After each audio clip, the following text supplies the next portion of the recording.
importante de esta figura es una cosa que es muy importante y por qué la base del test de hipoxia. Es que conforme uno asciende a la altitud, desde el nivel del mar hasta por ejemplo, aquí tenemos Calama, 2.400 metros, o aquí puede haber puesto Putre, por ejemplo, en 3.600, y aquí Alto Pacoyo, o se llama Chungará, a 4.600, que tenemos altitudes muy, muy cercanas. Y conforme uno asciende a la altitud, lo que ocurre es que la presión barométrica disminuye. Y según la ley de Dalton, nuevamente, la presión de oxígeno va siguiendo el mismo curso. Es decir, conforme yo asciendo a la altitud, lo que yo tengo es una hipoxia que es proporcional a la altitud alcanzada. Así que, por ejemplo, si yo llego a los 3.500 metros, 3.600 metros en Putre, tengo que tener una presión barométrica cercana a los 500 milímetros de mercurio, y la PO2 que va a tener esa persona va a ser cercana a los 90 milímetros de mercurio. Entonces, no es como para que ustedes se asusten que una persona a esa altitud tenga esa PO2, no tiene una insuficiencia respiratoria por un trastorno parenquimatoso o por un shunt o por una diferencia alveolar arterial. Lo que tiene es una disminución de la oferta de oxígeno. ¿Ya? Ahora, fisiológicamente el cuerpo, nuestros quimiorreceptores no están entendiendo que hay un trastorno. Lo único que miden ellos es que falta oxígeno, ¿ya? Y en función de eso van a hiperventilar. ¿Cuál es lo importante de esto en nuestro querido país? Es que el 57% de la población de trabajadores, según una evidencia del Tsunami del 2012, son trabajadores de altura. Y aquí tenemos una distribución de algunas de las tantas mineras que están desde los 3.200 a los 4.200 metros. Es una referencia un poco antigua porque en un tiempo estuvo Barrick Pascualama, con sobre los 5.500 metros, la mina, propiamente tal, pero el campamento 3.800, y esto significa que inevitablemente la cantidad de personas que significa que están expuestas, o sea, la evidencia de la tsunami de 54.000 trabajadores, en realidad cuando uno hace una revisión y una actualización de algunos datos, la población propia y contratistas de trabajadores se eleva cerca de los 167.000 personas trabajando en altitud. Eso significa que la población de trabajadores ya en altura, no solamente mineras, sino que centros de investigación como ALMA y las aduanas, el personal que de repente uno dice, no, son solamente la gente de aduana. No, porque también están los profesores que viven por ejemplo, que trabajan en Bisbiri, a 4.000 metros. Hay gente de nivel del mar que se mueve a Bisbiri, que se mueve a Colchane, y por lo tanto es mucha más la gente que está allegada a la altura siendo de nivel del mar. Entonces, inevitablemente conlleva a una serie de respuestas. Entonces, claro, nosotros estimamos que la población no son los 54.000 personas que aparentaba la tsunami de 2012, sino que son muchos más. De hecho, la estimación antes de la pandemia y se estimaba que debería haber habido un aumento de la masa poblacional en un 60% de la masa trabajadora. Entonces significa que es mucha gente que no es de poblaciones de alta altura, sino que es de nivel del mar, que se va a ir a trabajar a la altura. Entonces, ante esta situación, el Ministerio de Salud establece una serie de controles, dentro de los cuales está la guía técnica, respecto de exigir a los contratistas y realizar exámenes médicos que permitan predecir de una forma o reducir el riesgo de que la persona sufra algunos trastornos debidos a la altura. Se sabe que hasta la fecha el 0,6% de la gente que aspira a trabajos de altura sí tienen un rechazo. Sin embargo, este rechazo es muy bajo, considerando de que los exámenes que actualmente se hacen no permiten predecir el éxito de una persona trabajando en altura. Y ese es el gran problema. Entonces, lo que se ha visto, que según los datos de Jiménez, cerca del 10% de las personas desertan en el corto periodo de tiempo de expuesto a la altura, porque no toleran la altura. ¿Por qué es importante este punto? Porque, como les había indicado, se estimaba una expansión del 64% de la población de trabajadores, pero nuestros datos reportan de que las personas no se adaptan a la altura. ¿Qué quiere decir eso? Que siempre que un trabajador minero se expone a la altura, se expone como que se estuviera exponiendo por primera vez. Entonces, la incidencia de mal agua de montaña en las personas se mantiene cercana al 48% de exposición. Y como ustedes pueden ver en la gráfica de abajo, no desaparece el mal de altura en la gente que trabaja en altura. Se mantiene, ustedes dirán, es un 10%, profe, no tiene mucha importancia. Claro que tiene importancia porque esa persona no está durmiendo bien, sufre de dolor de cabeza continuamente y se está aguantando la hipoxia, no está adaptado a ella. Entonces, eso significa necesariamente que hay un alto impacto sobre el rendimiento, la seguridad, en la reducción de en la accidentabilidad de la persona, en la productividad y en los costos de operación de las mineras. Entonces, claramente es importante saber cómo yo puedo reducir este impacto. Y aquí entran a jugar el papel los quimiorreceptores que nosotros hablamos la clase pasada, es decir, la clase de ayer. ¿Por qué? Y aquí es el tema es los quimiorreceptores y el test de hipoxia. ¿Por qué cumplen un rol importante dentro del test? Bueno, ya lo habíamos dicho, estos quimiorreceptores están ubicados, los periféricos están ubicados en la bifurcación de la carótida, y estos sensan ya normoxia, o sea, sensan hipoxia, y cuando hay falta de hipoxia, cuando hay falta de oxígeno, estos desencadenan una respuesta aferente hacia el núcleo tracto solitario, en donde se procesa la información de la hipoxia aumentando la ventilación. Y claramente, como habíamos indicado, conforme uno va aumentando la hipoxia o va disminuyendo la cantidad de oxígeno, las descargas por la aferencia del nervio glosofaríngeo empiezan a aumentar conforme la hipoxia se empieza a hacer más severa. Entonces, claramente, nos está indicando de que la respuesta ventilatoria, o sea, el aumento de la ventilación como tal, es un indicador, es un sensor de hipoxia, y que ustedes lo pueden medir midiendo la ventilación propiamente tal.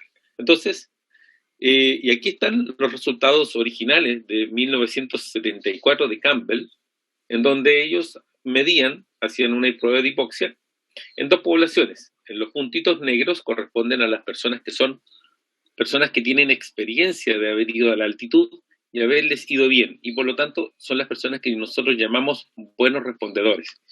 Y los puntitos blancos corresponden a las personas que han subido a la altura y les ha ido mal, y nosotros los llamamos malos respondedores, ¿ya?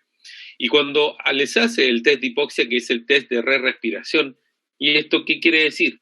Que la persona tiene un globo con oxígeno a 150 milímetros de mercurio en oxígeno, por lo tanto hiperoxia, y la persona inspira y la expiración pasa por una absorbente de dióxido de carbono, de manera tal que el dióxido de carbono no se mete en la prueba, y la persona expira dentro de la bolsa de 150 y va consumiendo en forma progresiva el oxígeno que está dentro de la bolsa.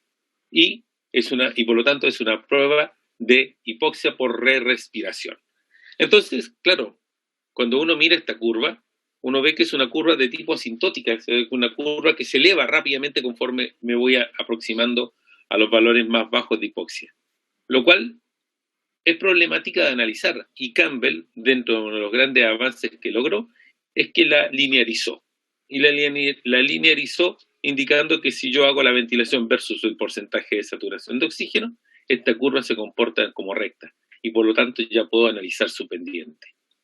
Y la pendiente me está indicando el grado de sensibilidad de los quimiorreceptores ante la disminución del oxígeno. Cada vez que disminuye el oxígeno en un porcentaje, la ventilación aumenta en otro. Y esto es lo que me indica. Por lo tanto, Cuando yo veo la curva de los buenos respondedores, veo que la pendiente de los buenos respondedores es más aguzada, es más pronunciada que la respuesta, que la pendiente de los malos respondedores. Y esto es lo que nosotros llamamos atenuados. Las personas que tienen una mala respuesta ventilatoria son aquellas personas que tienen una respuesta ventilatoria atenuada. ¿Qué quiere decir esto? Que los quimiorreceptores no están sensando hipoxia. Eso es lo que está diciendo. Y esta figura es un diagrama que es lo que nosotros normalmente usamos, pero es la conversión de la misma figura. Pero, ¿qué es lo que voy a mostrarles ahora? Es justamente, ¿para qué nos sirve esta curva? Bueno, para diferenciar. Si se dan cuenta que es la misma curva, pero los autores invirtieron la saturación, pusieron la saturación de 100 a la izquierda y disminuyendo la saturación, y esto es netamente lúdico, ¿ya? Pero lo que sí podemos ver de esta figura, y es lo que quiero que a ustedes les quede claro, es que tenemos respondedores que son nosotros somos los lowlanders, que somos la gente que vive a nivel del mar, ¿ya? Y tenemos personas que son buenos ventiladores, buenos respondedores, que tienen una respuesta ventilatoria exacerbada. Pero también tenemos los lowlanders, o sea, en este caso los de nivel del mar, que tienen una respuesta atenuada. Y estos son los que responden mal a la hipoxia. Y por otro lado tenemos los no nativos, los Highlander no nativos. ¿Quiénes son estos? La gente que se va a vivir a la altura y lleva muchos años viviendo en ella. Y en cambio aquí tenemos los nativos Highlander, que son las poblaciones aymaras, pero con residencia en altura, o los Sherpas, o los etíopes. Son todas esas poblaciones. Y todos estos tienen una respuesta ventilatoria atenuada. Y ustedes dirán, bueno, ¿y eso está malo? No, no está malo. Lo que pasa es que ellos presentan otro tipo de aclimatación. Entonces, ahora, si nosotros vemos esta figura nos muestra el patrón de la ventilación en litros minuto en tiempo en una persona expuesta a una hipoxia de 45 milímetros de mercurio. Eso que está ahí es mucha hipoxia, son por lo menos menos de un 10%, debe ser como un 9 o 10% de hipoxia, debe ser como unos 7.000 metros. Ahora, si nosotros vemos la respuesta, acá en rojo que tenemos abajo, corresponde a la respuesta ventilatoria aguda, que es lo que uno normalmente observa y corresponde a esta porción. Pero si esta hipoxia se mantiene en el tiempo alrededor de 10 minutos, 10, 20 minutos o 30 minutos, dependiendo del protocolo, se expresa lo que nosotros llamamos respuesta de la depresión ventilatoria hipóxica. Entonces, la ventilación, ustedes ven aquí, se deprime, ¿ya? Y eso es lo que se puede ver en la figura que está arriba. Entonces, la persona está con 6 litros minuto, aumenta su ventilación, casi la duplica, y después tiene una disminución de un 25% más o menos dependiendo de la respuesta. Entonces, aquí es donde aparecen los dos grandes conceptos que a nosotros nos interesa de definir. Uno, que es la sensibilidad, es decir, la capacidad de la respuesta ventilatoria de aumentar lo suficiente para mantener la oxigenación en niveles adecuados. Y lo otro es el grado de la disminución de la depresión ventilatoria hipóxica. Entonces, y esto obviamente es lo que, y en esto nosotros nos vamos a basar y se establecen las diferencias entre los test de hipoxia. Bien, aquí tenemos justamente en qué se basa, por lo tanto, la aplicabilidad del test de hipoxia con respecto a la altitud. Bueno, y esto es lo que yo les había indicado hace un momento atrás. Las personas que suben a la altura y se sienten mal son las que ventilan menos. Y estas son personas que subieron a 4.800 metros y hasta las 5 horas de exposición, su ventilación era significativamente menor que las personas que tenían una buena respuesta ventilatoria. ¿Y qué pasa con ellos? Ellos retienen CO2, en cambio los buenos respondedores no retienen CO2, hiperventilan, producto de la hiperventilación, barren más dióxido de carbono. Pero como ventilan más y barren más dióxido de carbono, meten más oxígeno y por lo tanto su oxigenación, su saturación, es mucho mejor que la de las personas enfermas. Y como uno las compara ahora, entonces tenemos acá dos protocolos de respuestas ventilatorias. Una que es isocápnica, en la cual yo mantengo estable la CO2, y en la otra que es la poikilocápnica, que corresponde a la ventilación normal, que es la que normalmente ustedes tienen cuando suben a la altura. Y en estas condiciones ustedes pueden ver que es distinta la potencia ventilatoria cuando yo hago poikilocapnia que hago isocapnia. Y eso fundamentalmente es porque la poikilocapnia, es decir, cuando yo empiezo a hiperventilar y empiezo a barrer CO2, la barrida de dióxido de carbono es la responsable de la atenuación respiratoria. Y por lo tanto, la depresión ventilatoria hipóxica está dada por el nivel de hiperventilación o barrida de CO2. Entonces, claramente nos indica que la persona con una respuesta ventilatoria poikilocápnica aparentemente se viera más oculta la respuesta, pero siempre sigue siendo mejor que la respuesta ventilatoria de las personas enfermas. Entonces, ¿qué es el test de hipoxia? El test de hipoxia permite evaluar la sensibilidad de los quimiorreceptores frente a la falta de oxígeno y por lo tanto convirtiendo esta en una herramienta de susceptibilidad preexposición a la altura y por lo tanto predecir el riesgo de sufrir eventos de mal de montaña de manera preventiva. ¿Y cómo se realiza? ¿Cómo nosotros realizamos actualmente el test de hipoxia? Nosotros usamos una mezcla de nitrógeno-oxígeno que va a depender del nivel de hipoxia que uno necesite, pero, por ejemplo, nosotros hemos usado mezclas respiratorias de 4.800 y ahora actualmente estamos usando 5.500 metros.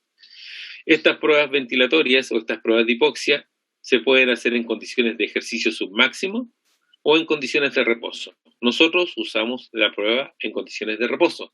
También hemos hecho test de hipoxia en condiciones de ejercicio. ¿Y qué es lo que evaluamos en ella? La respuesta ventilatoria hipóxica, la respuesta cardíaca a la hipoxia y el delta de saturación. Y esto nos permite clasificar a las personas como buenos y malos respondedores. Un buen respondedor, por lo tanto, nos da la certeza de que esa persona en condiciones de exposición aguda va a responder bien. Y que un mal respondedor, el riesgo es muy elevado al que una persona mala respondedora se exponga a ese nivel de hipoxia. Y acá les tengo los dos test actuales que normalmente se están haciendo en el mundo. Uno es el test de Richalet, pero el test de Richalet, él utiliza pruebas de 5 minutos.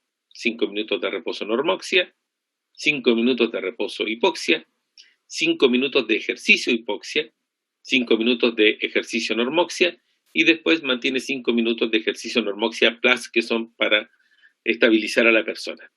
Ahora, pero el modelo de Jean-Paul Richalet evalúa fundamentalmente esta componente, no evalúa la componente de la depresión ventilatoria hipóxica, por lo tanto no ve tolerancia. En cambio, nosotros evaluamos dentro de nuestro test, aquí tenemos una prueba de una persona, en donde aquí tenemos la saturación en verde, y aquí tenemos en rojo, o en rosado, o el color que sea, tenemos el patrón ventilatorio de la persona. Y podemos ver que, obviamente, conforme se prolonga el tiempo de la hipoxia, la persona aquí aumenta su ventilación. En cambio, acá abajo tenemos otro caso, en donde tenemos una persona que hace el aumento de la respuesta ventilatoria, pero esta es incapaz de sostenerse y como pueden ver se va reduciendo, se va presentando la depresión ventilatoria hipóxica. Entonces, aquí tenemos dos personas que responden distinto. Uno que es un mal respondedor y otro que es un buen respondedor. Entonces, y este es el test que nosotros hemos desarrollado al interior del laboratorio, ¿ya? Entonces, existen también otras poblaciones que corresponden a la fase en los pacientes con apneas obstructivas del sueño, que no lo voy a detallar acá, pero nosotros hemos trabajado, y el grupo de la Católica del doctor Rodrigo Iturriaga, ellos trabajan fundamentalmente en este modelo, en que someten a animalitos a condiciones de exposición crónica intermitente a la hipoxia, y se logra observar esta potenciación de la ventilación. Pero esta potenciación de la ventilación está asociada a expresión hipertensiva en las ratas. Por lo tanto, y este es un tema de pelea que todavía tenemos con el Ministerio de Salud, porque el Ministerio todavía no ha querido reconocer la hipertensión reactiva a la hipoxia, que en nuestro test estamos viendo que cada vez está tomando mayor preponderancia. Nosotros tenemos más de 1.500 test y estamos en procesos de análisis para poder presentarlo esto hacia el Ministerio de Salud para que tuviese la consideración respecto de las personas que hacen respuestas hipertensivas producto de la exposición a la altura.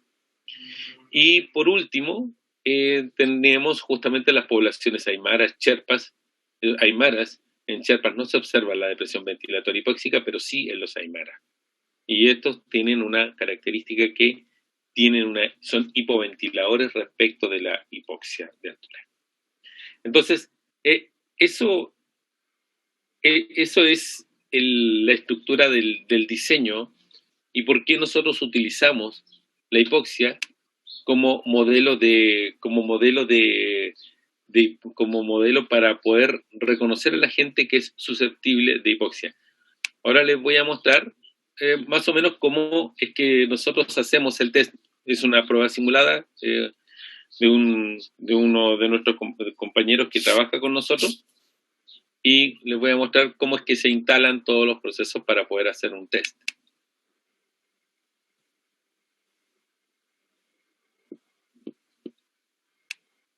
¿Se ve? Ahí estamos, está empezando a verse. Ahí aprieta el botón, ¿eh? ¿Se ve la pantalla como negra? Ahí está. Sí, ahora sí, ahí está. Ahí se le puse estudiantes de medicina, Universidad de Tarapacá, Arica, material confidencial.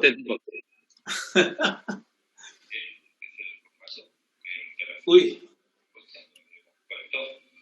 Una banda respiratoria al sujeto de evaluación. Para el proceso de evaluación, las personas son instaladas con un sensor de pulso que registra la oxigenación y la recuerda posteriormente en memoria. Disculpe, profesor, ¿está compartiendo el sonido? Porque se escucha un poquito bajo. Se supone que sí. Dame un segundo, déjame ver.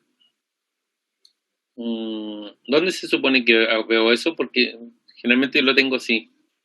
¿Cuál es el mayor volumen que puedas tú a tu computador?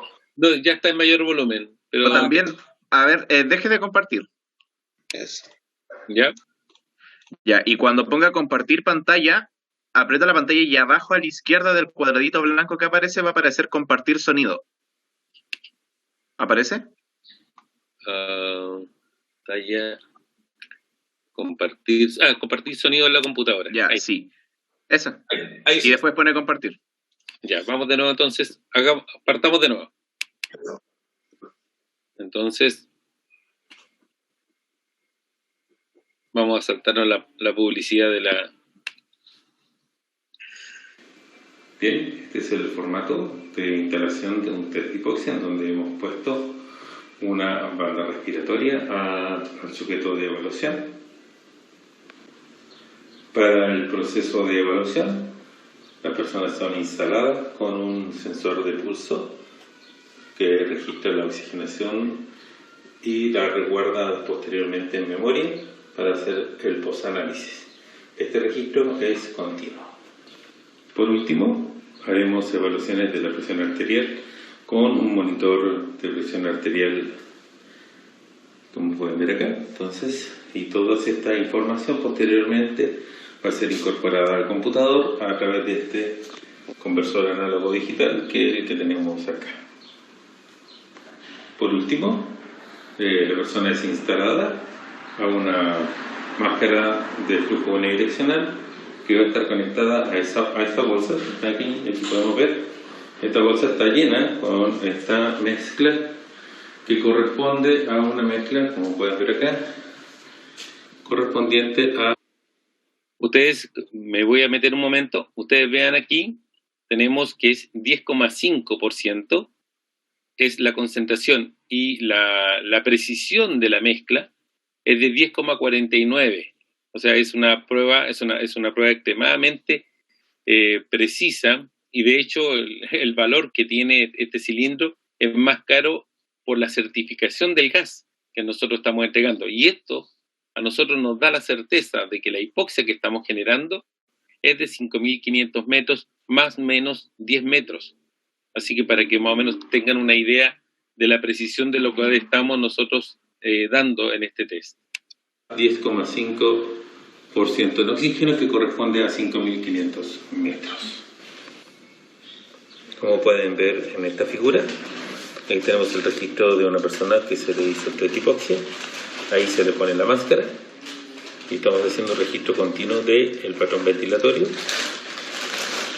Y en esta fase de acá corresponde cuando se instala la hipoxia. Y ustedes pueden ver cómo el patrón ventilatorio va aumentando en forma progresiva y cada vez más. Esto es lo que nosotros llamamos la respuesta ventilatoria hipóxica.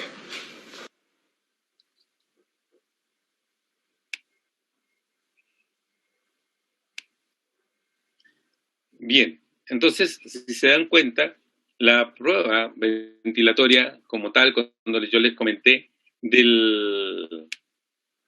la prueba propiamente tal, es que esta tiene una representación gráfica, que es la que nosotros llamamos en la prueba como tal, test de hipoxia, ¿ya? Y en esta prueba, nosotros lo que vamos a hacer ahora, en esta siguiente fase, les voy a mostrar algunos test de hipoxia y su correlación con el patrón con la saturación.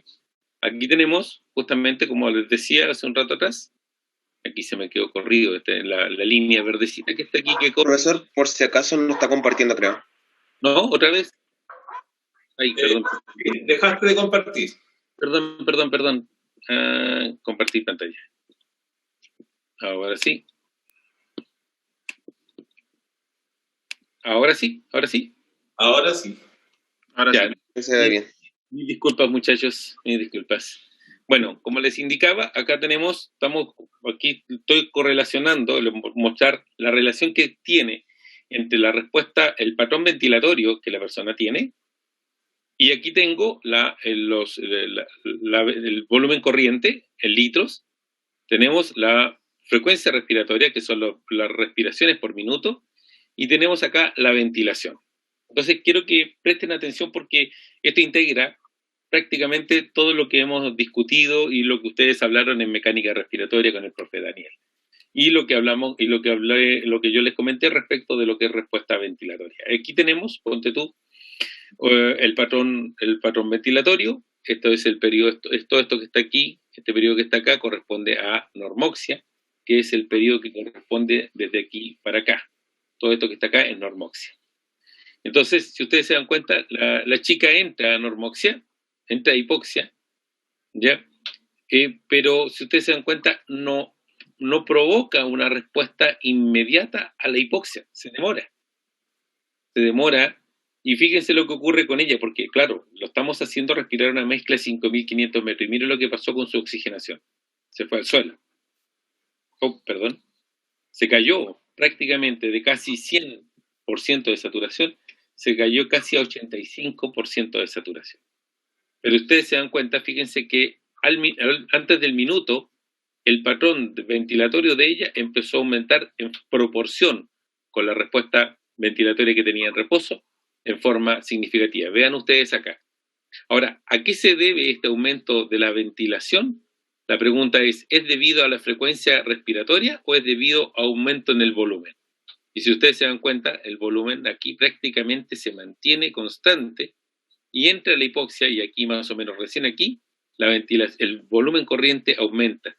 Pero fíjense que la frecuencia respiratoria, como es de esperar, la frecuencia respiratoria tiene que disminuir si el volumen aumenta, porque los tiempos inspiratorios aumentan. Se demora más en inspirar, lo cual inevitablemente hace que la frecuencia respiratoria disminuya o se mantenga baja. Si ustedes se dan cuenta, la respuesta adecuada a la respuesta ventilatoria hipóxica no es un aumento en la frecuencia, es un aumento en el volumen. ¿Ya? Es como los buenos deportistas. Los buenos deportistas no aumentan la frecuencia cardíaca, aumentan el volumen expulsivo. Posteriormente, aumentan la frecuencia cardíaca. Entonces, si ustedes se dan cuenta, fíjense cómo va aumentando el volumen corriente en esta persona, como la frecuencia respiratoria se mantuvo, Pero cuando uno mira abajo la ventilación de esta persona aumenta de promedio 4 a 5 litros por minuto, aumenta al final a casi 7 litros por minuto. Entonces, ¿y qué es lo que cómo se ve esto? Se ve exactamente aparejado el aumento de la ventilación con el aumento de la oxigenación. Y aquí se observa una pequeña caída que es debido justamente a esta depresión final en la patrón ventilatorio, que se ve justamente con una ligera caída en la ventilación en esta persona y que se acopla justamente con la caída de la saturación. Entonces, esta es una prueba de respuesta ventilatoria hipóxica. ¿Y uno cómo la definiría? Entonces, aquí tenemos una serie de cosas que ustedes podrían preguntar, profe, miren, aquí tengo una línea roja que aparece aquí, que se cruza. Ese es nuestro nivel de corte, ¿ya? ¿Para qué nivel de corte? Para los 5.500 metros, la saturación normal de una persona, ¿ya? Que presente saturaciones por debajo del 73% de oxigenación en las personas que están asociadas a mal severo de montaña. Por lo tanto, si una persona es incapaz de mantener su oxigenación y cae por debajo de 73, nosotros lo calificamos como mal respondedor, ¿ya? Entonces, inmediatamente, pero también nos permite definir dos cosas. Una cosa es la sensibilidad, porque esta chica tiene una sensibilidad alta, ¿ya? Porque se mantuvo y tiene una tolerancia alta porque su saturación prácticamente en promedio se mantuvo cercano a los 90% de saturación, con una mezcla equivalente de 5.500 metros. ¿Ya? Este es el siguiente caso, ¿ya? Este es el siguiente caso de otra persona, nuevamente. Igual tenemos el periodo de normoxia, aquí podemos ver el patrón de normoxia, que es muy estable en esta persona, tiene un volumen corriente de casi 0,5 litros minuto, 0,5 litros, con frecuencia respiratoria ligeramente elevada, que está más o menos en 15, ¿ya? La persona entra a la hipoxia y hay un aumento inmediato de la ventilación, del volumen corriente. Fíjense que la frecuencia respiratoria en él nuevamente no se modifica, ¿ya? Y se tiende a mantener estable hasta más o menos a los, tenemos 2, 4, 6, 8, 10. A los 10 minutos empieza a deprimirse la ventilación. Y podemos ver que claramente, fíjense cómo la ventilación se deprime. ¿Y qué es lo que vemos acá? Justamente aparejado al mismo patrón, vemos que la persona trata de defenderse la saturación, pero tiende a caer cada vez más. Pero no alcanzó a caer por debajo del límite de corte. Por lo tanto, esta es una persona que queda indicada como apto con observación. ¿Y cuál es la observación? Que tiene una buena sensibilidad porque responde bien a la instalación de la hipoxia, pero tiene una respuesta de tolerancia moderada, porque es incapaz de sostener la ventilación para mantener la oxigenación. Aquí tenemos otro, este es un cristiano más severo.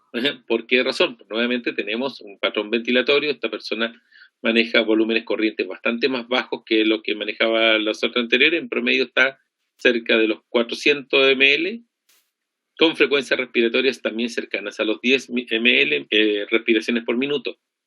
Y fíjense esta persona, la prueba normalmente dura 20 minutos, son 5 minutos de normoxia, 20 minutos de hipoxia y 5 minutos de recuperación.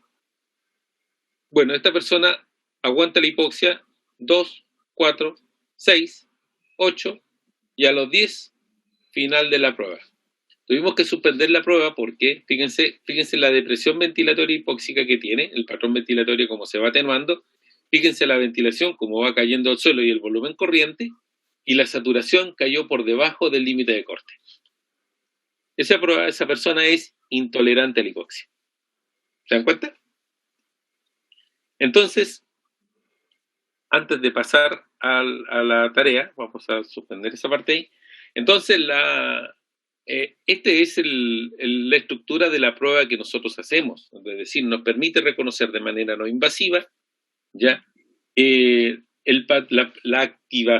La presencia, si el reflejo ventilatorio hipóxico está presente y si ese reflejo es capaz de ser sostenido en el tiempo sin mostrar depresión ventilatoria hipóxica. Y eso es para nosotros un buen respondedor.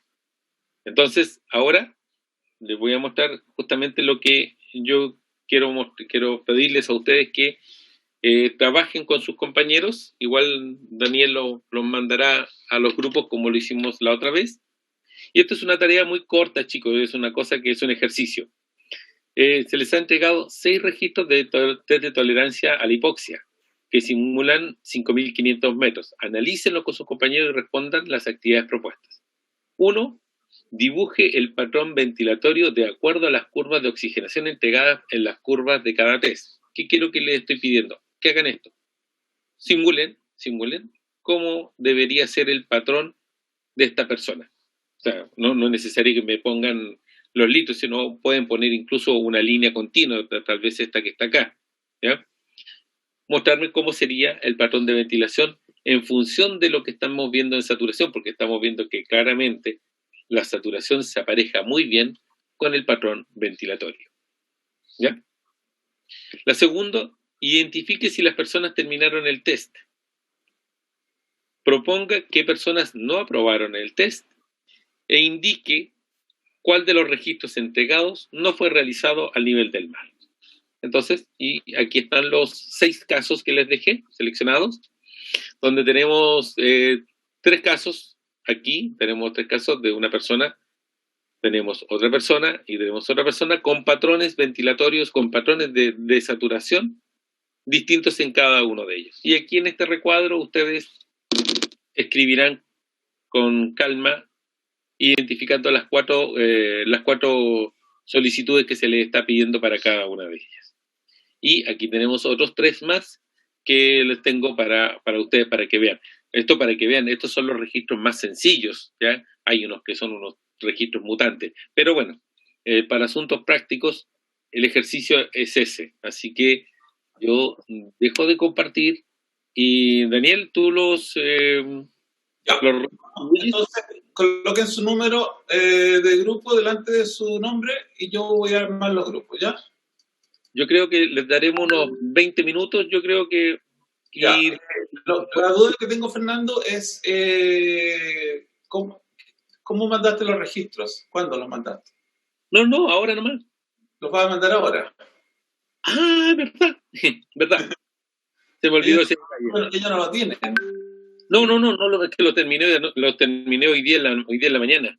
Si quieres, mándamelo al WhatsApp y yo se lo mando a Fernando Beizán, que él tiene un WhatsApp del curso y él le manda a todos. Dame el correo de él, pues, para que vamos a estar... Él me manda por... Fernando Beizán, mándele por el chat. Ahí lo puso por chat. Vale, ya. Vale.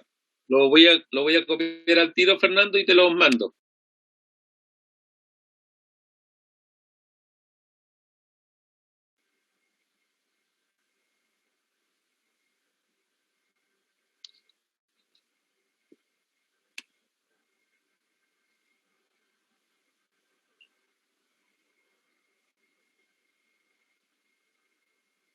Ya. Entonces, vamos a partir con la figura 1, con la que está acá. Yo no he compartido otra vez. Ya se me olvidó nuevamente eso. Ya. Ahora sí. Entonces, vamos a partir con la figura 1, que tenemos aquí. Y le vamos a pedir al grupo 1, casi nominalmente, que me propongan, ¿ya? Yo voy a estar, ¿les parece? Yo voy a hacer de monito dibujón. Entonces, vamos a hacer, ustedes me indican cómo debería ser la curva para responder la primera pregunta. ¿Cómo les fue con la primera pregunta?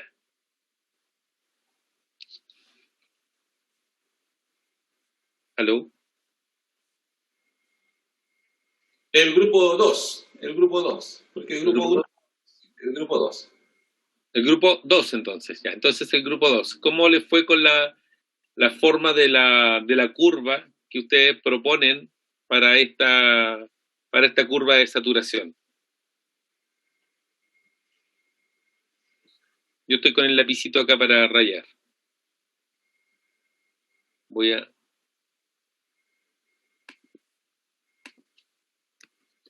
a suponer que lo vamos a expresar como ventilación por litros minutos para hacerlo más fácil. Lo vamos a chequear. Entonces, bueno, parece que están tímidos hoy día, así que los vamos a... No, estamos falta de conocimiento, profe, ese es el problema. no sea llorón, joven. Bueno, si nosotros consideramos esto como ventilación en el caso de primero... ¿Tiene que subir la ventilación o no? O sea, primero tenemos... O primero baja. Primero vamos a suponer, voy a dibujar mejor encima de la curva, ¿les parece? Entonces, uno podría asumir que la ventilación, en este caso, voy a ponerla acá arribita nomás para un tema lúdico nomás, vamos a asumir que la ventilación se mantiene. Y aquí, claro, aquí viene la caída, producto del... Esto es saturación lo que está abajo, por lo tanto, aquí tendría que haber un aumento de la ventilación, ¿ya? Y que es responsable de que la saturación tienda a mantenerse, ¿ya? Y esta ventilación se mantiene ligeramente elevada, pero conforme va pasando el tiempo, la ventilación debería ir aumentando. ¿Por qué razón? Porque la saturación de la persona va aumentando. Entonces, eso si lo graficáramos de esa forma. Si lo graficamos de otra forma más, como yo lo había pedido, claro, uno podría pensar que la persona está con un patrón ventilatorio, más o menos así, llega a la hipoxia y la persona empieza a aumentar el patrón ventilatorio para poder tratar de, y ahí va cayendo, y claro, obviamente está, pero porque claro, la hipoxia es muy grande, y la persona está, y aquí se mantiene la ventilación, disculpe que me quede tan irregular, pero estoy así a mano alza, ¿ya? Pero cuando llega más o menos aquí, vemos que ya la ventilación ahora empieza a aumentar más, porque la saturación de la persona está aumentando. Ahí que hizo una apnea. Y después, obviamente, la persona sale de la hipoxia y uno espera que, obviamente, el patrón ventilatorio de esta persona vuelva a lo normal. Entonces, esa era más o menos la idea del trazado que teníamos que tener de esta persona. Si nosotros nos vamos a este sujeto que está acá, vamos a hacer el mismo ejercicio. Profe, antes que siga, ¿Sí? En el primer caso, cuando se detecta la hipoxia, ¿de inmediato aumenta la ventilación? No necesariamente, y ahí es donde viene el tema de la sensibilidad a la hipoxia. Ahora, debido a que si tú comparas la caída, por ejemplo, voy a sacar esto acá. Si tú comparas la caída que tiene esta persona cae casi 10 milímetros, 10%, pero esta persona cae casi 20%. Esta persona es más insensible, porque demoró mucho más tiempo y cayó mucho más la saturación. ¿Te das cuenta? Sí. En cambio, esta persona, la caída que tuvo fue discreta. Eso quiere decir que la persona empezó a hiperventilar rápidamente. Ya. Entonces, lo que está diciéndonos claramente a nosotros es que es un tipo que tiene una alta sensibilidad y una buena tolerancia, porque además al final aumenta la saturación. ¿Ya? Entonces, si nosotros nos vamos al mismo ejemplo que estábamos haciendo para el caso anterior y seguimos la misma idea, vamos a suponer igual que la persona acá mantiene un patrón ventilatorio medianamente normal, y acá esta persona va a seguir lo más seguro que con su patrón ventilatorio. ¿Ya? ¿Por qué razón? Porque su saturación cayó. Y esta persona aquí seguramente siguió con su patrón ventilatorio y empezó a disminuirlo tal vez más. Y obviamente en un momento aquí ya se suspendió porque el tipo se estaba asfixiando. ¿Te das cuenta? Ese sería más o menos el trazado. Si nosotros vemos al siguiente,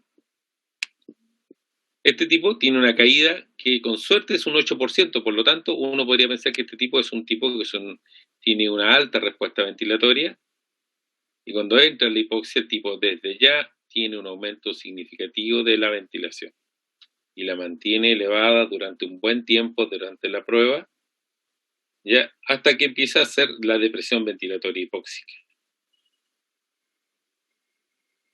¿ya? Y cada vez va haciéndose menor, hasta que obviamente después se suspende la hipoxia y el tipo sigue respirando normal. ¿Te das cuenta? Entonces, eso es lo que nos está diciendo la prueba ventilatoria y la asociación entre una y la otra. Entonces, ese sería más o menos lo que uno hubiese esperado de los trazados, ¿ya? ¿Cuál era la segunda pregunta, chicos? Para... Si termina en sí como el test o no lo termina. Ya, de estos tres sujetos que tenemos aquí, ¿cuál de los tres termina el test? El primero, y el otro dos no. Veamos, el primero tiene 5, 10, 15, 20 minutos. Este termina el test. Este muchacho de acá dura 5 minutos, 10 minutos. Este no termina el test. Y este otro que está acá tiene, vamos a suponer, 5, 10, 15, perdón. 5, 10, 15, 20. Sí termina el test. O sea, el primero y el último terminan el test y el último no termina el test. Ahora, ¿cuál de estos? Obviamente, claro, obviamente porque no terminó el test, este es el que a este se le suspendió el test por dos criterios. Primero, porque fue incapaz de sostener la ventilación y sostener la oxigenación por encima del límite de corte. Eso fue el criterio que nosotros tomamos. Por esa razón se le suspendió la prueba. Lo más seguro que también tiene que haber hecho elevación de la presión arterial y nosotros también corroboramos la presencia de respuestas atáxicas y cognitivas. O sea, ¿cómo se llama? Nivel de conciencia. ¿Ya? Si la persona sabe dónde está parada, en pocas palabras. ¿Ya? Entonces, claro, nosotros fundamentalmente lo que sí vemos que estas personas que terminan de forma temprana y tenemos que suspender cuando tú haces la prueba de marcha, ¿ya? Estos terminan caminando para cualquier lado. Entonces, claramente hay una componente de tipo atáxica metida en ella. ¿Cuál era la tercera? Creo que si aprueba o no. Sí. Ah, claro, el tema de aprueba. O sea, según esto, el que aprueba es el 1, sin lugar a dudas, ¿cierto? Porque mantiene una buena respuesta ventilatoria, ¿ya? Tiene una buena sensibilidad y tiene una buena respuesta de tolerancia. Está por encima del 80% de saturación y muy, muy por encima del nivel de corte. Por lo tanto, el que aprueba es el 1, sin observación. El que rechaza es obviamente el 2, porque no completa, y el 3 queda con observación. Queda con observación porque en realidad tiene una buena sensibilidad los primeros 10 minutos, pero tiene una baja tolerancia. Pero es capaz de mantenerse en los 20 minutos por sobre el nivel de corte. Por lo tanto, aprueba con observación. Profe, ¿Sí? si aprueba con observación, ¿podría relacionarse con que sea un respondedor atenuado o eso es otra cosa?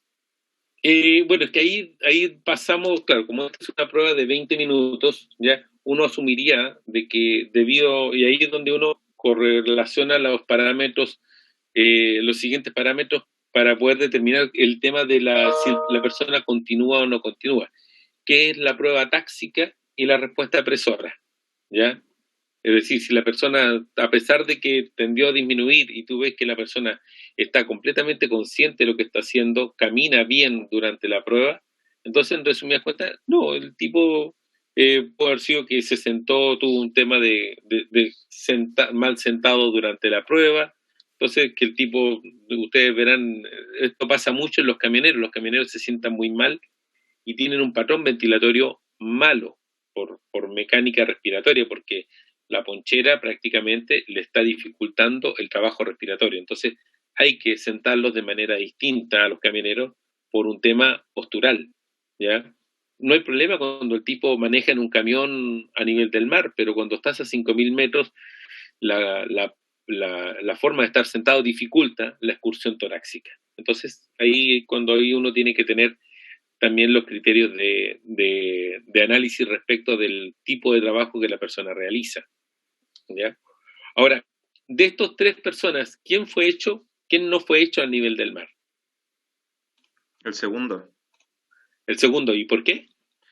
Porque su saturación de por sí está siendo ligeramente baja, a 90. Claro, el tipo está a 90% de saturación, respirando en reposo en normoxia, ¿ya? Entonces, en rigor, a este lo hicimos en Calama, ¿ya? Para que tengan la referencia. Entonces, si se dan cuenta, la saturación de los otros dos están por sobre 90. Entonces, claro, son valores que están bastante altos con respecto al otro. Pero no es una persona enferma. Lo que pasa es que la oferta de oxígeno está reducida, ¿ya? Y creo que esas eran las 4 preguntas, ¿cierto? Creo que sí. ¿Les quedó claro, chicos? Si les permitió aclarar esto. Si tienen duda, aprovechen de preguntar. Como personalmente a mí, profesor, como entendí más o menos a lo que se refiere estos gráficos, el verdecito lo entiendo bien cuando empieza la hipoxia y todo eso, y el tiempo para saber si lo terminó o no, pero lo que me está costando entender son los otros gráficos, porque hay 4 gráficos que también se ven, que serían el de volumen, el de, no sé, como el que es bien rapidito, como esos 4 gráficos que usted pasó en la clase, esos 4 no lo entendí bien, cuándo comenzaba la hipoxia, cuándo no, por qué eran así y todo eso. Mira, hagamos a ver, estos que están acá. Un poquito antes, a ver. Por ejemplo, esos 4. Esos 4 no entiendo el por qué. Mira, ¿te acuerdas que al joven que filmamos le poníamos una banda respiratoria en la zona abdominal? Sí. ¿Ya? Esto que tenemos acá son los movimientos abdominales de la persona. La oscilación que tú ves para arriba y para abajo son los movimientos respiratorios. Entonces, tú pones la mano en el abdomen y tú inspiras. Ese levantamiento del abdomen cuando inspiras corresponde a la elevación de la curva hacia arriba. Por lo tanto, es una inspiración. La curva hacia abajo corresponde a la fase expiratoria. Y esos son los movimientos respiratorios. Eso es lo que estamos viendo. Ahí se ve como muy rápido, entonces la persona está como respirando y expirando muy rápido, ¿o cómo? No, pero es que mira, tienes compactado casi 30 minutos, está comprimido. Ya. Si tú lo extiendes esto, porque recuerda que este muchacho tiene una frecuencia respiratoria de alrededor de 15 respiraciones por minuto. Entonces eso quiere decir que tiene 4 respiraciones por minuto. Claro, tiene como 4 a 5, o sea, 6 por... Sí, a 4, como 4 o 5 respiraciones por... A 15 segundos más o menos. Claro. Entonces tenemos una cantidad, eso estamos viendo una cantidad, entonces el tipo, no es que se vean que esté respirando, esté acelerado, lo que pasa es que está comprimido el registro, ¿ya? Porque si yo esto lo extendiese, ¿te das cuenta? Entonces ahí tú puedes ver que en realidad tú puedes ver mejor el patrón respiratorio, o sea, más que nada esto por un tema para poder mostrar todos los datos, pero si tú extiendes el registro, tú puedes ver que esto que está aquí hay 1 minuto. Entonces, si tú cuentas aquí, 1, 2, 3, 4, 5, 6, 7, 8, 9, 10, 11, 12, 13, 14. Y si tú miras acá, está en los 14 de frecuencia respiratoria. Y esto que está acá es el volumen corriente, desde la base de la inspiración hasta el tope de la inspiración. Ese es el volumen corriente. ¿Te das cuenta? Lo que pasa es que es netamente un tema de compresión del registro. Bueno, eso solamente por esa razón, que se ve así. No es que el tipo esté taquipneico, ¿ya? Es solamente que tenemos comprimido el registro por un tema lúdico nomás para poder presentar los datos que quería mostrarles, ¿ya? Es más que nada por eso. Entonces, por lo tanto, lo que tienes acá es los movimientos inspiratorios y expiratorios de la persona. Abajo tienes el volumen corriente, que es, yo le pido al computador que me cuente cuánto es la excursión del volumen corriente. Y esto me lo pone acá. Entonces, si aquí, por ejemplo, si tú te das cuenta, mira, esta tremenda elevación que tiene, no es que el tipo esté suspirando, no, lo que pasa es que el tipo en ese momento se acomodó y traccionó la banda respiratoria y se elevó. Por eso que me aparece como que tiene una tremenda excursión, pero imagínate, es como que le estamos pidiendo que el tipo hizo casi 3 litros de inspiración. No, es un artefacto eso nomás. Pero si tú ves, el tipo su volumen corriente oscila en reposo de 500 ml, aumentó a 700, 800 y por ahí se mantuvo. Y osciló.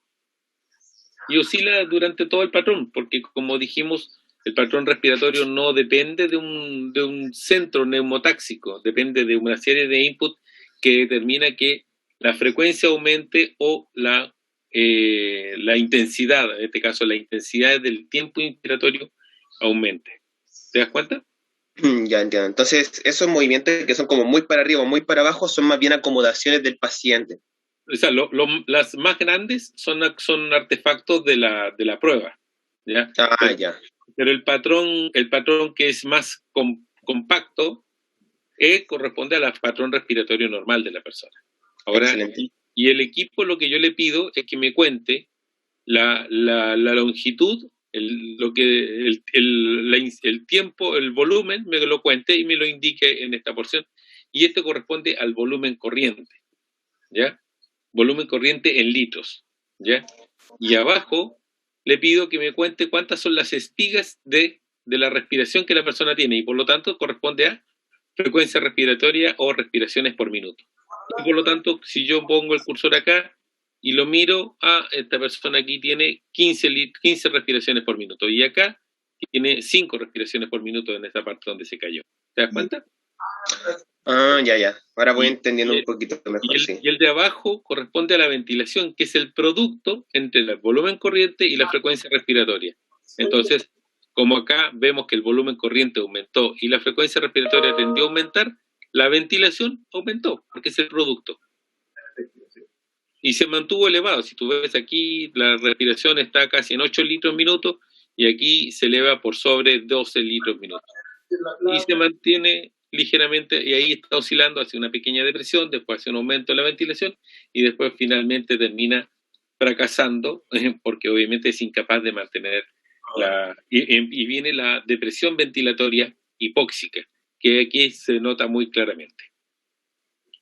¿Me entiende? ¿Me explico?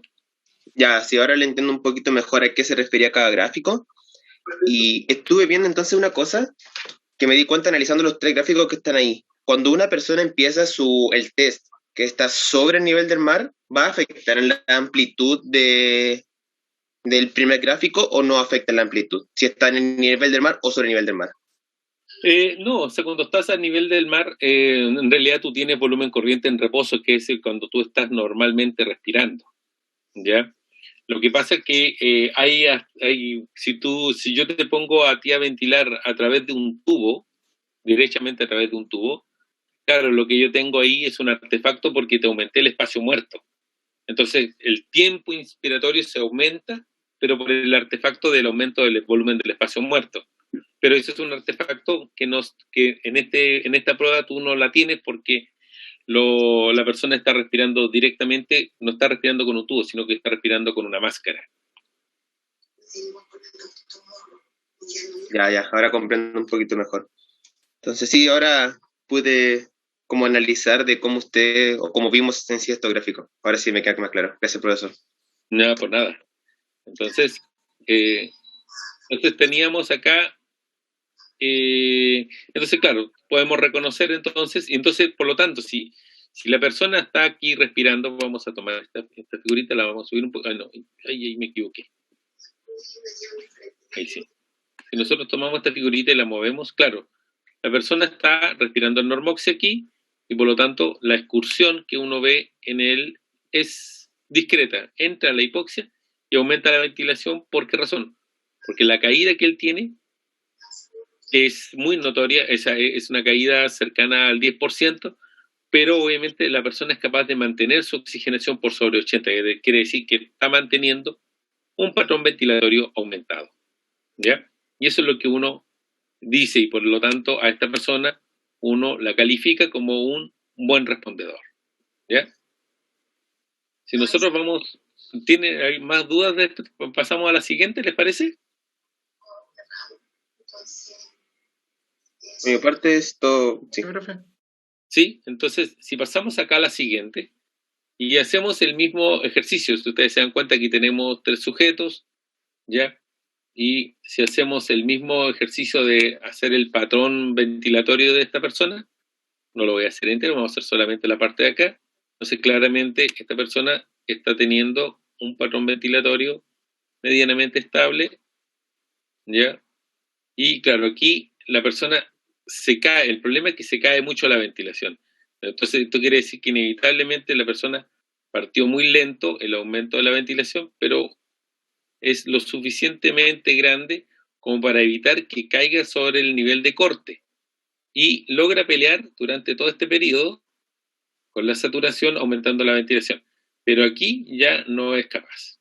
¿Se dan cuenta? Aquí ya la persona, el patrón ventilatorio se redujo, aquí se redujo más, y aquí esta persona como que despertó y dijo, hoy verdad tengo que respirar, y aumentó nuevamente el patrón ventilatorio, y nuevamente, hasta que obviamente llegó acá y pasó a la normoxia, y nuevamente. Y eso es lo que estamos viendo en el patrón, deberíamos estar viendo en el patrón ventilatorio de esta persona. ¿Se dan cuenta?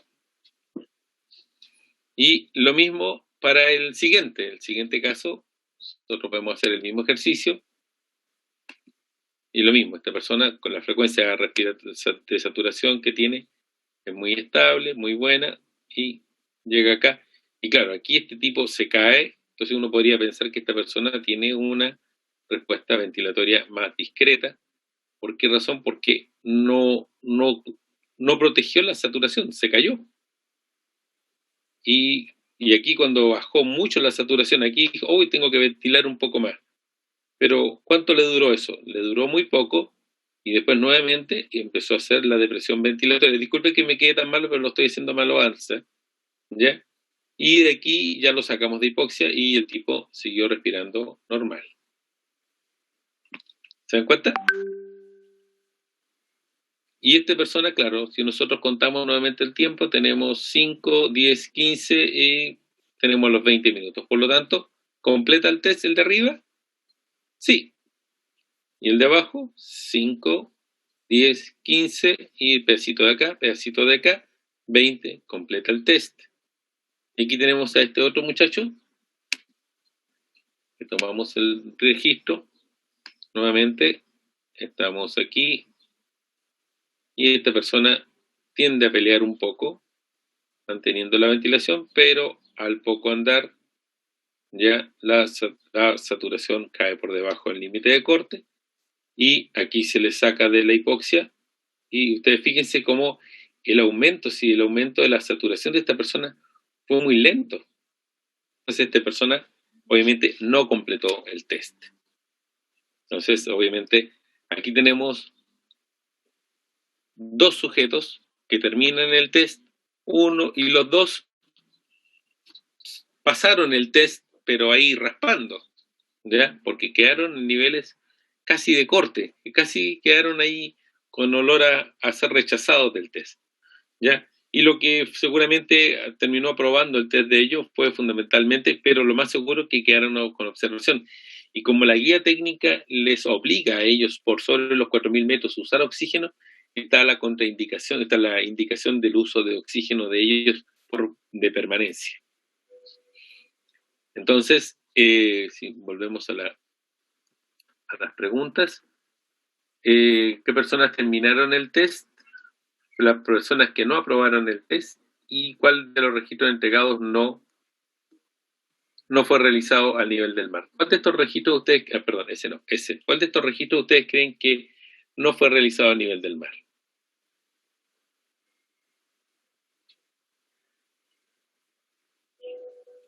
Yo creo que todos fueron realizados a nivel del mar. El último puede ser que da una ligera sospecha. El último se hizo en Calama también. El último también se hizo en Calama. Está con saturaciones entre 95 y como 95% de saturación. Y usted a nivel del mar debería estar saturando de 95 para arriba. Entonces esta persona sí fue hecha en Calama. ¿Se dan cuenta, chicos? En realidad esto lo que les estoy mostrando son resultados completamente lo que nosotros llamamos frontera de conocimiento. Es decir, esta carnecita está recién obtenida. Entonces está recién salida de la parrilla. Entonces, son datos calentitos que obviamente uno tiene para trabajar. Bueno, así que yo, de esta forma, obviamente, doy por finalizado, don Daniel, la actividad. No sé si tienen más consultas, igual le aprovecho de hacer la invitación, si alguno de ustedes tiene más ganas de saber un poco más de esto, pueden escribirme a través de Daniel, y si quieren verse metidos en esto, con gusto, igual podemos trabajar por internet, así que eso, chiquillos, así que yo les agradezco su tiempo y su buena disposición para esta locura que yo sigo, y que Daniel también, bueno, y que en otras oportunidades nosotros el test de hipoxia lo hacíamos allá, llevaba cosas para allá y armábamos el test allá, ¿ya? Pero obviamente la contingencia nos ha llevado a acomodarnos, y teniendo claro de que obviamente es mucho más difícil tratar de explicitar mucho de lo que uno sabe, es un poco más difícil hacerlo en esta forma, pero igual agradezco la disposición de ustedes, y si cualquier cosa que obviamente uno pueda apoyarlo desde acá, y a través de Daniel, con mucho gusto. Y nos vemos el lunes a las 8, eso sí, para la última clase. Nos vemos. Profesor, igual tengo una última, quizás 2 preguntas. Dale, La primera es, entonces una persona que está constantemente como sobre el nivel del mar, tiene un grado de hipoxia porque tiene una falta de oxígeno. Entonces, el cuerpo se adapta a eso, ¿no? Bueno, es como te había comentado, de hecho la presentación del lunes justamente les voy a demostrar, espero demostrar que mi hipótesis es que en realidad en la gente que está subiendo y bajando no hay aclimatación. En la gente que asciende y permanece a la altura hay un grado de aclimatación, pero no adaptación. Y los únicos que están adaptados son las poblaciones aymaras, las cherpas y las etíopes. ¿Ya? ¿Y cuál es la diferencia de aclimatación y adaptación? La aclimatación es una adecuación fisiológica que desaparece cuando el estímulo desaparece. Y la adaptación es una modificación en la expresión génica de genes que son en respuesta al estímulo. ¿Ya? Es decir, por ejemplo, la llama, la llama es un animal adaptado a la altura, ¿ya? Aunque yo estoy en desacuerdo con esa definición de algunas personas, pero en teoría la llama es un animal que tiene una alta afinidad por la hemoglobina, y tiene esa modificación genética en la afinidad de la hemoglobina, que tiene esa modificación en la serina 143. Esa es una adaptación genética, ¿ya? Que la descendencia, si la llama baja al nivel del mar, no desaparece esa respuesta. La llama mantiene esa respuesta de alta afinidad. En cambio, en el caso del hombre en útero, o sea, durante el embarazo, la respuesta de la hemoglobina de alta afinidad del feto desaparece cuando hay normoxia, ¿ya? Cuando tú subes a la altura, tu afinidad aumenta por la hiperventilación, porque el dióxido de carbono cae, esta se hace alcalina y desplaza la afinidad de la hemoglobina hacia la izquierda. Eso es una respuesta de aclimatación, porque cuando tú vuelves a la normoxia, tu afinidad, tu CO2 vuelve a la normal y tu afinidad vuelve a la normal. Entonces, esa es la diferencia. Cuando la modificación génica se perpetúa en el tiempo, eso es una adaptación. La aclimatación es una adecuación fisiológica mientras el estímulo esté presente. Bien. Y las personas, por ejemplo, que nacen en La Paz, que nacen en Putre, que nacen en lugares que han estado siempre en altura y han vivido toda su vida ahí, ¿esas personas tienen una aclimatación de por vida o tienen una adaptación porque nacieron en ese lugar? Pues esa es una buena pregunta. Si uno hace el linaje, los estudios de linaje, uno puede asumir de que las poblaciones que presentan, por ejemplo, 4 generaciones hacia el pasado, manteniendo un linaje de la línea aymara, ¿ya? Uno podría pensar de que esa población es crónica, en este caso son nativos de altura, ¿ya? Y por lo tanto tienen la respuesta adaptativa evolutiva ante la altura. Y esa respuesta adaptativa que ya se sabe, ¿ya? fue expresada hace 8.000 años atrás. Hubo la única modificación genética que es adaptativa a la altura en la población aymara. En cambio, la población Sherpa tiene dos respuestas adaptativas a la altura. Una ocurrió hace 18.000 años y la segunda ocurrió a los 8.000 años, igual que la población aymara. Y lo más interesante es que la respuesta ocurrida a los 8.000 años es la misma que tienen los Sherpas que tienen los aymaras, pero la respuesta que tiene el Sherpa, ¿ya?, es distinta a la del aymara. El aymara hace poliglobulia, es decir, hace un aumento de la respuesta eritrocitaria, en cambio el Sherpa no.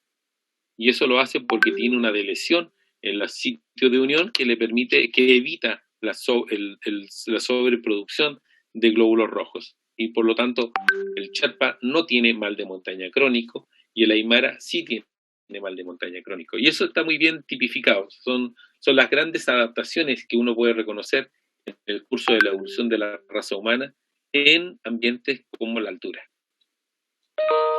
Ya, se comprende bastante bien. Entonces, por ejemplo, ya un ejemplo que a las personas que les gusta el fútbol, ¿qué pasa con los futbolistas que tienen que ir a jugar, por ejemplo, a alturas? Por ejemplo, a los chilenos les tocó jugar en La Paz y en Bolivia. Entonces, ¿esos chilenos no van a rendir siempre al 100% o va a depender de cada persona a ver cómo va a jugar o no? ¿Cómo es eso? Porque los bolivianos que están ahí a veces están acostumbrados a jugar a esa altura, pero los chilenos no. Buena pregunta. Como dato freak, yo soy muy amigo de los grupos del IVA, del Instituto Boliviano de Biología de Altura, y ellos, por ejemplo, los equipos de fútbol juegan abajo en el plano, en el llano, son distintos equipos. Los que viven son gente que vive en el llano, y los que juegan en la altura son los que viven en la altura. ¿Y eso por qué? Porque se dieron cuenta de que las personas, cuando los futbolistas bajaban a jugar y estaban una temporada en el llano y volvían, les daba edema pulmonar. Y era muy frecuente. Entonces lo que hicieron mejor fue separaron a las poblaciones. Entonces los que juegan abajo y los que juegan arriba. Ahora, ¿qué pasa con la población que vive en el nivel del mar, como la población chilena, y que va a jugar a La Paz? Bueno, hay dos mecanismos para poder evitar este efecto. Uno es hacer preaclimatación en cámara hipovárica, ¿ya?, y exponerlo durante una semana, al menos son 2 semanas de exposición previa a hipoxia en forma recurrente, todos los días, al menos 4 horas de exposición, de 2 a 4 horas, dependiendo del tipo de hipoxia que tú puedes hacer. Y con eso tú tienes una protección para el insulto hipóxico para 3.500 metros. Y la persona debería funcionar más o menos bien, ¿ya? Y la segunda es subir el mismo día en que juegan. Y en esa ventana la persona va, sube, juega y se baja. Y evita el tema de la sobrecarga. Pero el problema es que igual se van a fatigar, el rendimiento está determinado, que está disminuido en la altura. Cae el consumo, la capacidad aeróbica de la persona cae por sobre los 1.500 metros, cae un 1% por cada 100 metros que tú subes a la altura, por sobre los 1.500 metros. Así que si tú subes a los 3.500 metros, tu capacidad aeróbica máxima se cae en un 20%. Entonces, inevitablemente, pero para los, por ejemplo, los delanteros, que son los que corren rápido y son piques rápidos, esos no tienen problema, porque eso es potencia anaeróbica. Son los mediocampistas y los laterales son los que más gastan, porque esos son más aeróbicos, son más de resistencia aeróbica, y como hay menos oxígeno, a ellos les va peor que a los delanteros. Disculpa que te haya respondido tanto. Sí, no, se entiende muy bien. Ahí, esas eran mis dudas, profesor, y con eso ya todo claro, muchas gracias. No, por nada, mucho gusto por las preguntas. Ya, estamos listos entonces, así que te damos las gracias, Fernando. No, por nada, gracias a ti.